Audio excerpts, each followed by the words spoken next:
মৰমৰ ষ্টুডেণ্টছ আজি আমি পঢ়িম ক্লাছ 8ৰ ম্যাথ অনুশীলনী 1.1 তো ষ্টুডেণ্টছ অনুশীলনী 1.1 ৰ 1 পৰা 2 লৈকে পঢ়িছোঁ। আজি আমি তোমালোকক 3 নম্বৰ অংকবিলাক কৰি দিম।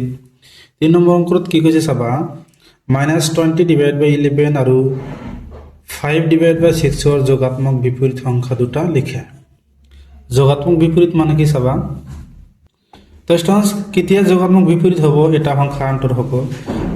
চাবা, দুটা সংখ্যাৰ যোগফল শূন্য হলে সংখ্যা দুটা এটাক আনটোৰ কি হ'ব, যোগাত্মক বিপৰীত বুলি কোৱা হ'ব।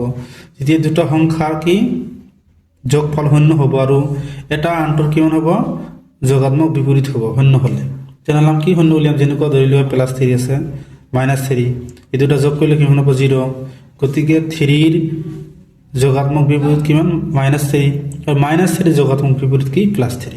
তো সাবা স্টুডেন্টস তোমালোকক আমি 3 নম্বৰটো কৰি দিম। চাবা, সাবা স্টুডেন্টস আমাক কি -20/11 ৰ যোগাত্মক বিপৰীত সংখ্যাটো কি হ'ব, ইয়াৰ উল্টাটো হ'ব, মানে কি +20/11। এই দুটা তুমি যোগ কৰি দিলে আমাক কি 0 ওলাব। তেনেহ'লে ইয়াৰ যোগাত্মক বিপৰীত সংখ্যাটো আমি কি জানো, +20/11। তাৰপিছত কিমান আছে, 5/6। ইয়াৰ যোগাত্মক বিপৰীত সংখ্যাটো কি হ'ব, -5/6, মানে উল্টাটো, প্লাস থাকিলে মাইনাস, মাইনাস থাকিলে প্লাস, এইটো সময় হ'ব কি উত্তৰ। এতিয়া আমি তোমালোকক 4 নম্বৰটো কৰি দিম। চাবা, তো চাবা স্টুডেন্ট 4 নম্বৰটো কি কৈছে যে গুণাত্মক বিপৰীত সংখ্যাবোৰ লিখা, এই 5টা অংকৰ গুণাত্মক বিপৰীত লিখিব কৈছে। তো চাবা স্টুডেন্ট তাৰ আগত তোমালোকক এটা ফৰ্মুলা দেখুৱাই দিম। চাবা, তো স্টুডেন্ট চাবা, গুণাত্মক বিপৰীত কি বস্তু তোমালোকে আগত বুজি লোৱা। দুটা সংখ্যাৰ পূৰণফল 1 হলে সংখ্যা দুটাৰ এটাক আনটোৰ গুণাত্মক বিপৰীত বুলি কোৱা হয়। যেতিয়া আমাৰ পূৰণফলটো 1 হ'ব, তেতিয়া এটা সংখ্যাৰ আনটো সংখ্যাক আমি কি ক'ব পাৰোঁ, গুণাত্মক বিপৰীত, আৰু সেই সংখ্যাটোৰ এই সংখ্যাটো আমি কি ক'ব পাৰোঁ, গুণাত্মক বিপৰীত। চাবা, চাবা স্টুডেন্টস আমাৰ কি গুণাত্মক বিপৰীত। গুণাত্মক বিপৰীত মানে কি, সংখ্যা দুটা পূৰণ কৰি আমাৰ কিমান হ'ব লাগিব, 1 হ'ব লাগিব। তাৰপিছত চাবা, গুণাত্মক মানে কি, আমি কি প্ৰতিক্ৰম কৰিব পাৰোঁ, মানে উল্টা দি লিখিব পাৰোঁ। যেনেকুৱা ধৰি লোৱা মাইনাছ কিমান আছে, 13। ইয়াৰ উল্টাটো প্ৰতিক্ৰমটো আমি কিমান জানো, 1/13। আমি সকলো বস্তু আমি কি জানো, হৰ আমি কিমান জানো, 1। এটা আমি উল্টা লিখিম, উল্টা 13 আৰু 13 কেঞ্চেল কৰিলে কিমান থাকে, -1। তেনেহ'লে আমি কি -13ৰ প্ৰতিক্ৰম আমি কি লিখিব পাৰোঁ, -1/13 লিখিব, না প্ৰতিক্ৰম কৰি দিম। তাৰপিছত কি 2 নম্বৰটো কি আছে, চোৱা, -4/9 ইন্টু -2/7।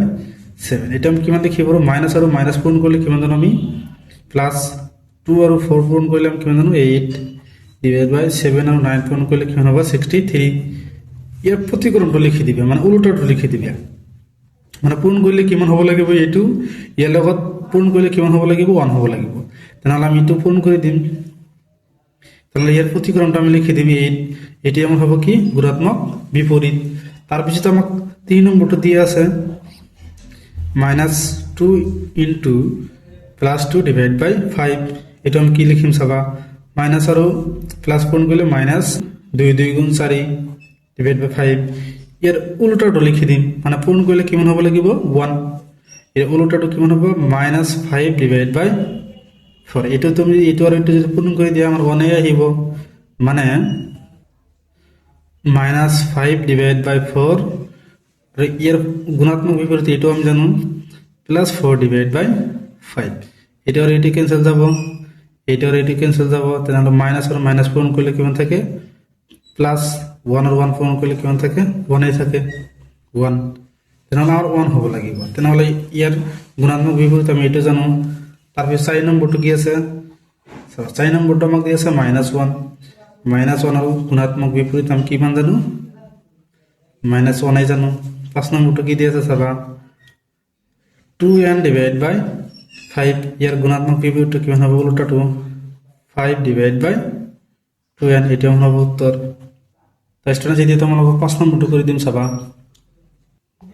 তো স্টুডেন্টস আমাৰ 5 নম্বৰটো কি কৈছে, -1 সমস্ত 2/3 গুণাত্মক বিপৰীত 5/3 হয়নে, যুক্তি দিয়া। মানে এই সংখ্যাটোৰ এইটো গুণাত্মক বিপৰীত হয় নে নহয় আমাক যুক্তি দিব কৈছে। তো সাম স্টুডেন্টস আমাৰ কোন গুণাত্মক বিপৰীত হ'বলৈ হ'লে কিমান হ'ব লাগিব, +1 হ'ব লাগিব তো চাম আমি 1 হয় না নহয় যেটা আমি কি লিখি মিশ্র ভগ্নাংশত আছে আমি তেনেহলে কি কৰিম এই সংখ্যাটো পূৰণ কৰি ইয়াৰ লগত যোগ কৰিম মানে -1 ৰ লগত আমি 3 পূৰণ কৰিম +2 টো যোগ কৰিম ডিভাইড বাই 3 তো চাবা এটা কি হ'ব মাইনাস প্লাস মাইনাস 3 গুণ 3 প্লাস 2 ডিভাইড বাই 3 তো চাবা -3 লগত +2 কৰিলে কিমান হ'ব -1 ডিভাইড বাই 3 তো চাবা এই সংখ্যা দুটো কি পূরণ করি আমার কিমান হ'ব লাগিব +1 হ'ব লাগিব তো সাম স্টুডেন্টস হয় না নহয় -1 ডিভাইড বাই 3 5 ডিভাইড বাই 3 তো স্টুডেন্টস এটা কিমান হ'ব -5 ডিভাইড বাই 9 হ'ব তো স্টুডেন্টস এটা কি তো স্টুডেন্টস পূরণ কৰিছো কিমান হৈছে -5 ডিভাইড বাই 9 এটো কি 1 ৰ সমান নহয় এটো কি 1 ৰ সমান নহয় তেনেহলে আমি কি ক'ব পাৰো ই গুণাত্মক বিপৰীত হ'ব নোৱাৰে লিখি দিবা যে থেকে বিপৰীত নহয় কাৰণ ই 1 ৰ সমান নহয়